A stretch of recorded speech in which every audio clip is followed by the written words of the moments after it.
I'm a serial killer. I met something scarier. It was 3:17 a.m. at the Waffle House.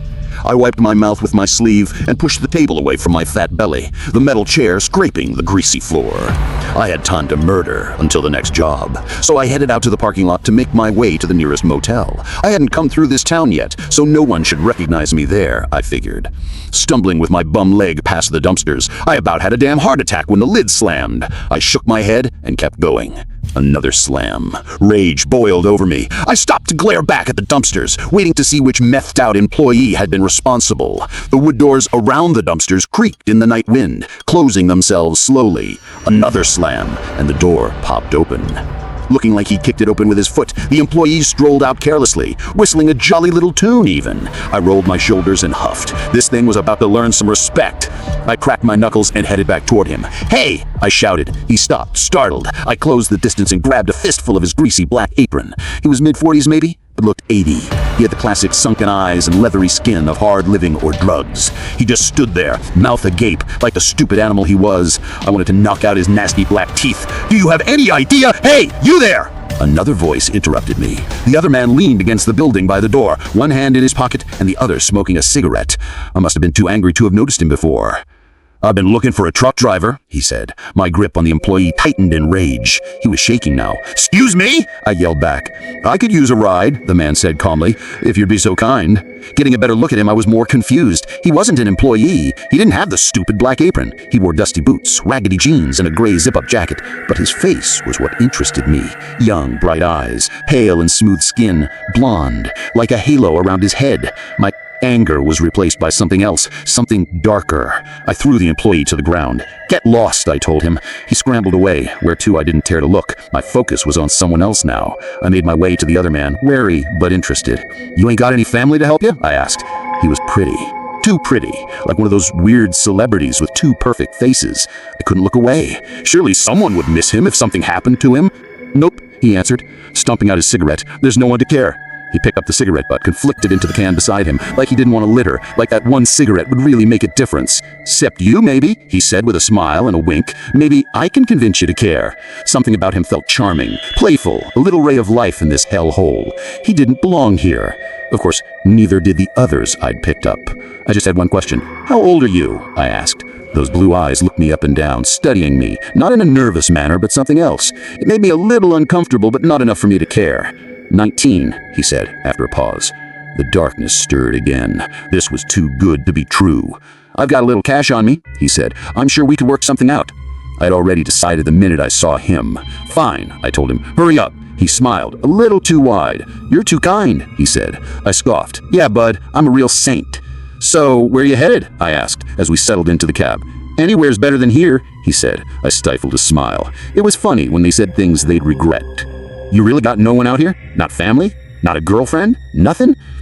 He paused to think, then leaned a little closer, a wry, shit-eaten grin on that perfect face. "You really think I'd be in your truck if I did?" I chuckled openly at that one. "Yeah, okay, you got me there." "Well, it's gonna be a while till the next stop," I warned him. "Perfect," he said, settling into a seat. "Maybe I will have a friend by the end of this." I rolled my eyes. "Yeah, whatever," I said. His weird sense of humor was a nice change of pace, I thought.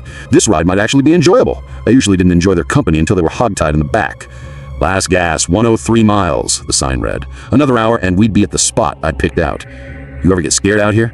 His voice startled me. It sounded different, distorted almost. I chalked it up to the altitude with my ears. It was the first thing he had said in maybe 30, 40 minutes. I had actually thought he was sleeping. He had been awfully quiet ever since we'd gotten off the main roads.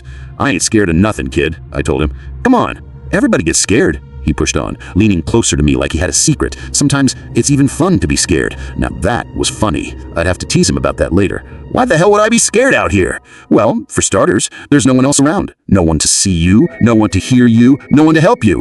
I was chuckling too now, shaking my head. That was kind of the point of this, kid. Nothing but the pines and the fog off the creek. Well, the fog is annoying, I'll give you that. I can't tell you how many times a deer just pops out and smears itself all over the windshield. Even then, the fog was so thick I couldn't see but maybe a single car length in front of us. The truck lights only made it worse. I powered through up the hills like I always did. There were never any other vehicles on that road. "Ah, the poor deer," he said. "There used to be more natural predators out here, but they were all driven off a long, long time ago." Something was off about him. Different. I couldn't put my finger on it, but the warm and sunny act he had put on earlier was gone. He felt cold now, distant, a little creepy even. It didn't matter.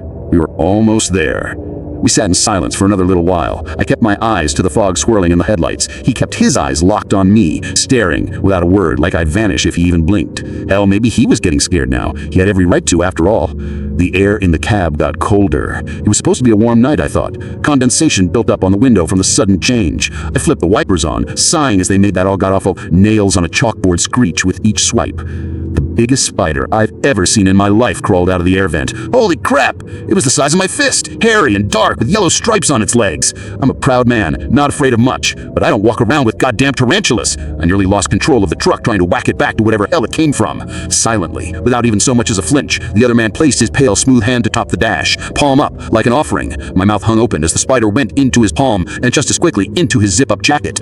I almost couldn't speak. What the hell was that, man? I stammered. I swear to God, if that's your pet! It's not, he said calmly. Unless it wants to be.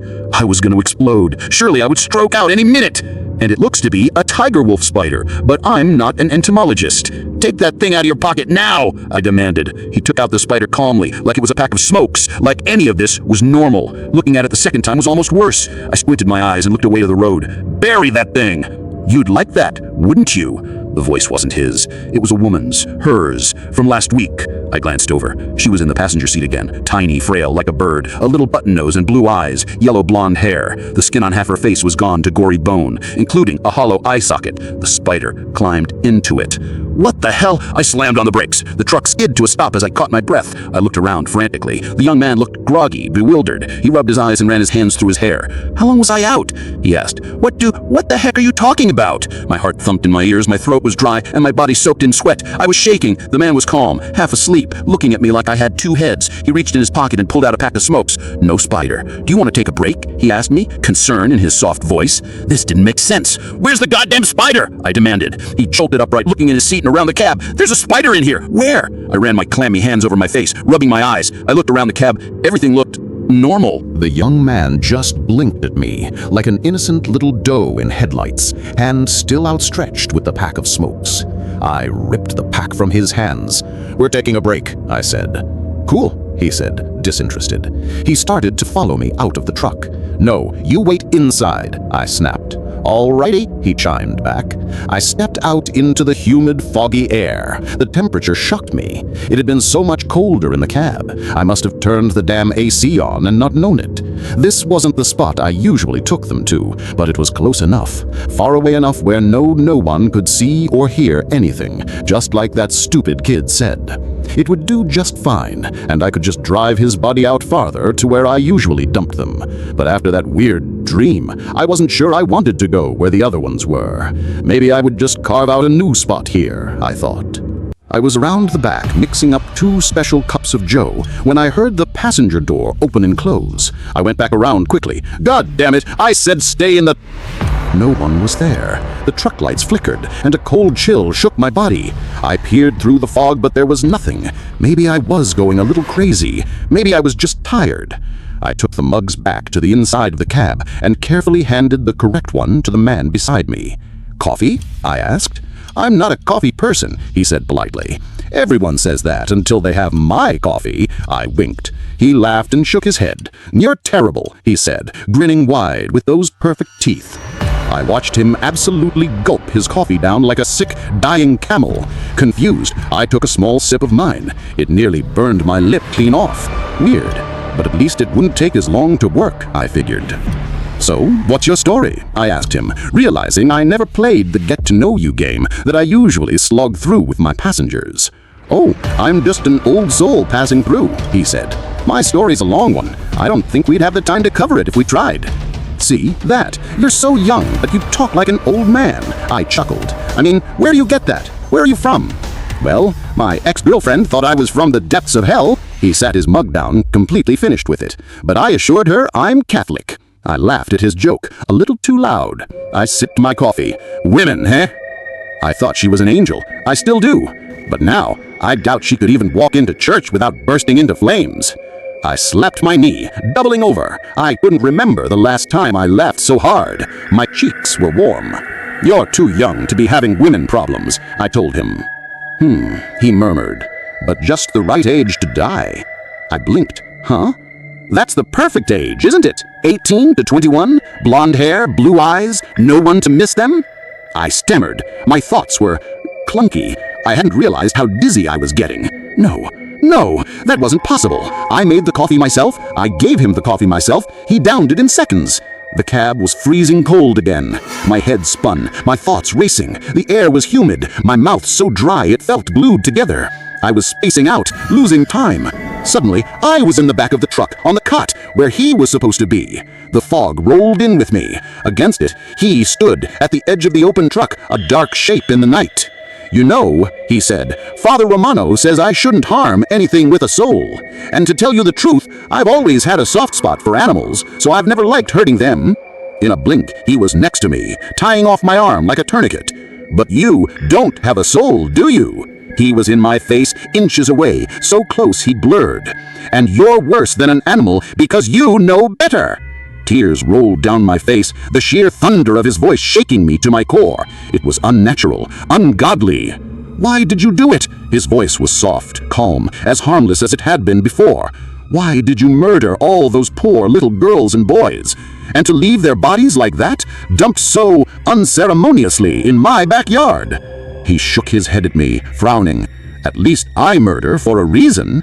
His limbs began snapping, loud pops as they twisted, contorted, grew taller and longer. A black shadow overtook his body in a blink, like he had never had skin or clothes or even a face to begin with. There was nothing. Only a dark shape remained, made of long twisted muscle and bone, shaped like some bastardized version of a man with horns. Then a smile appeared, that wide smile, so perfect and sharp. I couldn't scream. I couldn't move. I tried to stay awake, but I was fading fast. The figure launched toward me on all fours, moving like a spider on its freaky limbs. It was over me in seconds. God, I'm so hungry! His face was almost pressed against mine, bared teeth dripping saliva onto my nose and mouth. I felt nothing. He rose back up in a blink, standing upright, legs bending to fit in the trailer. He wiped his mouth carefully and ran a clawed hand through the silhouette of his once beautiful hair, right between his horns. He sighed. "But I have to be patient," he said softly. "You need to last a while. I suppose I'll pick you apart, piece by piece, rationing your disgusting body." His face was in front of mine again, grinning. "And then, when I'm done making you useful, I'm not going to murder you, oh no! That's too easy for you." Everything was fading fast, patches of black closing in on me. He grabbed my face with a clawed hand, pulling me close to make sure I heard every word. "You can use your teeth to dig your way out of the mud, choking on it like you deserve." He dropped my face, my head slamming back down. Everything went dark. I prayed I wouldn't wake up again, not to this. But my prayers never meant much, and I knew from my sins that the drugs were only temporary.